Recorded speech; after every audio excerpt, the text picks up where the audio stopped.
Tudo bom, gente? Professor Ronaldo, vamos voltar a falar do processo revolucionário na Rússia, ok? Hoje vamos falar desse curto período que se estende de fevereiro de 1917 a outubro de 1917, quando os bolcheviques efetivamente tomam o poder.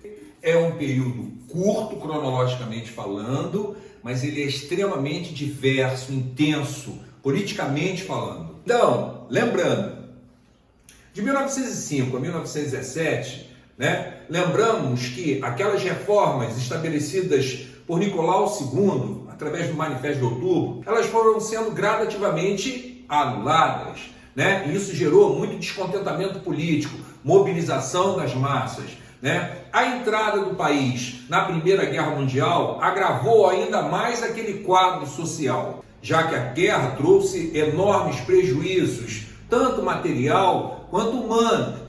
E sem contar também que era cada vez mais evidente a maior capacidade de articulação política de seus setores mais radicais, principalmente de grupos de esquerda. Então, dentro desse quadro de agravamento das questões políticas e também dos aspectos socioeconômicos, dá para entender por que em 27 de fevereiro de 1917, militares amotinados e setores da camada popular invadiram o Palácio de Inverno e investiram contra a Duma, contra o parlamento. Isso faz com que Nicolau II, acuado, junto com sua família, se refugie no quartel do Comando Maior. Nesse momento é formada uma nova Duma, um novo parlamento, que o Kerensky, um líder da burguesia nacionalista, habilmente consegue controlar. E pelo menos num primeiro momento, ele consegue conter aquele ímpeto revolucionário dos amotinados, daquela camada popular. Em março, é formado um governo provisório, Óbvio, pressionado, Nicolau II, ele é obrigado a abdicar, portanto, aqui, é estabelecido o fim da monarquia e, posteriormente, estabelecido um governo republicano. Esse governo, provisório, será inicialmente controlado por um membro da pequena nobreza, o príncipe Liov, e Kerensky, esse líder da burguesia nacionalista, que será transformado em ministro da guerra. E aí, Ronaldo? E aí que esse governo provisório, ele vai estar numa corda bamba permanente, porque ele não pode ignorar essa crescente capacidade de mobilização dessa massa oprimida, certo? Olha o que eu falei, são militares amotinados, são camponeses exigindo mudanças na estrutura agrária, operários exigindo também controle sobre esses meios de produção, sobre as fábricas, certo? Portanto, politicamente é um momento de muito radicalismo. Esse governo provisório, eu acabei de falar, ele é representante da burguesia liberal. E eu já em aula anterior falei, essa burguesia liberal, ela é muito frágil, porque aquela industrialização russa, ela era incipiente, ela era dependente do Estado, ela era dependente do capital externo. Portanto, essa burguesia tinha pouca força, pouca representação política. E ficava muito difícil para ela, sozinha, conduzir a Rússia num processo político tão grave, tão radical. Para tentar manter-se no poder,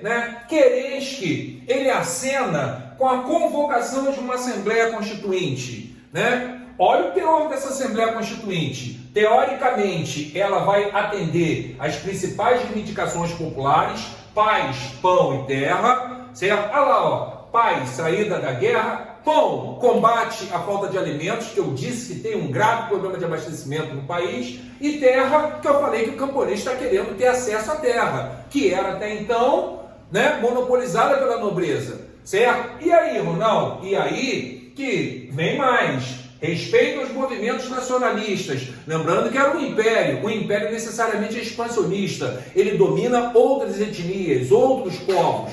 E para ganhar apoio, Kerensky acena com respeito a essas demandas nacionalistas, certo? Também para ganhar apoio, olha o que ele acena, controle operário sobre a produção. Isso aqui parece discurso socialista, moçada, certo? Mas é feito por um governo provisório, liderado pela burguesia liberal, como eu acabei de falar. Então ele está querendo, a burguesia quer virar socialista? Não, a burguesia está lançando, digamos assim, um canto da sereia. Ela está querendo seduzir essa massa mobilizada. Ela quer apoio político, certo?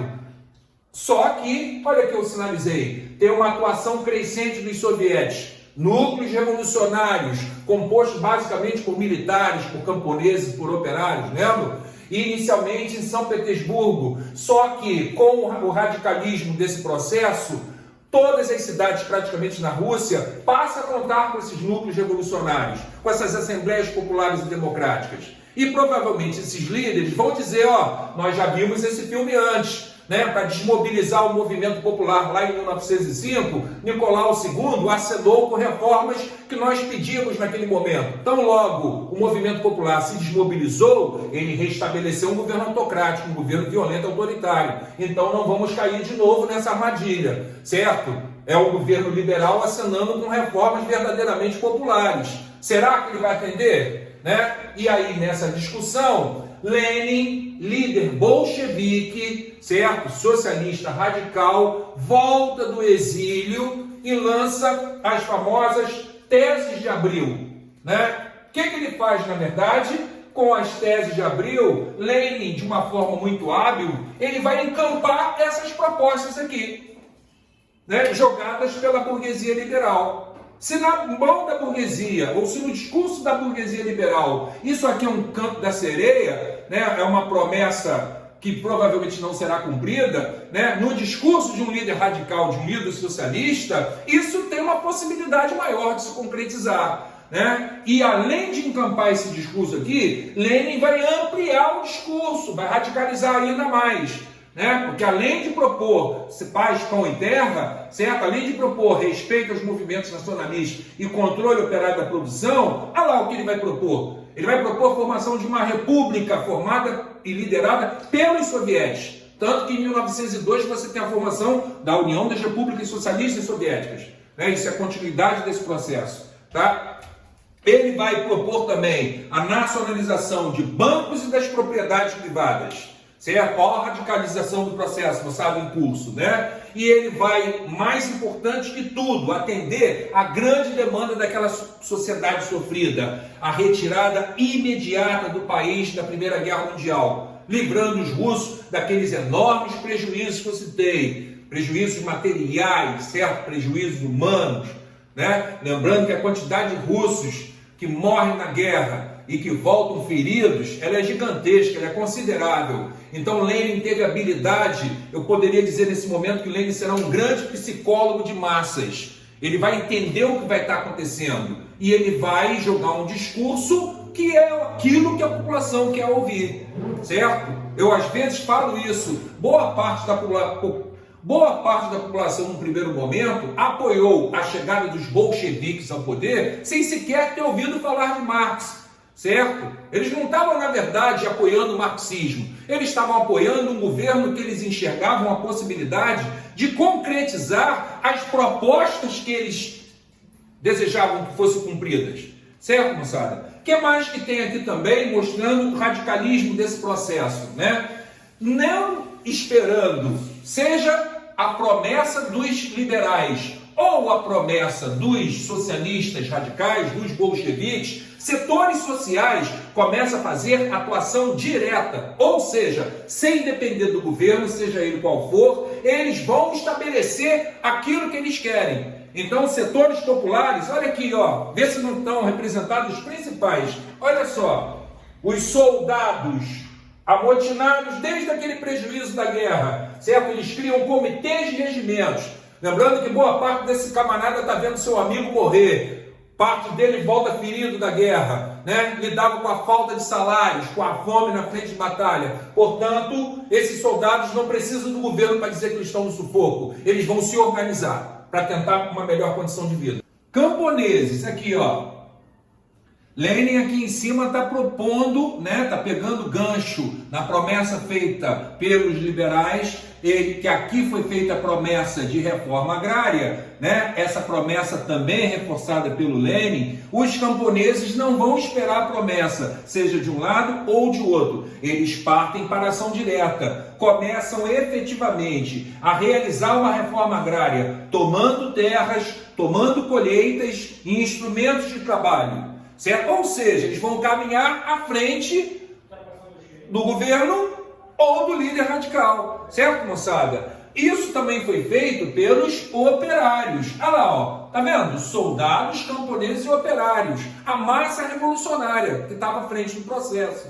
Certo? O que o operário faz? Os operários formam comitês de fábrica e fazem uma importante mudança para aquela sociedade, né? Estabelecendo uma redução da jornada de trabalho para 8 horas. Certo, moçada? Então, que bacana você vê a população, né, diretamente ligada ao processo, conduzir na prática esse processo, certo? Efetivar as mudanças, atendendo às suas principais demandas, correto?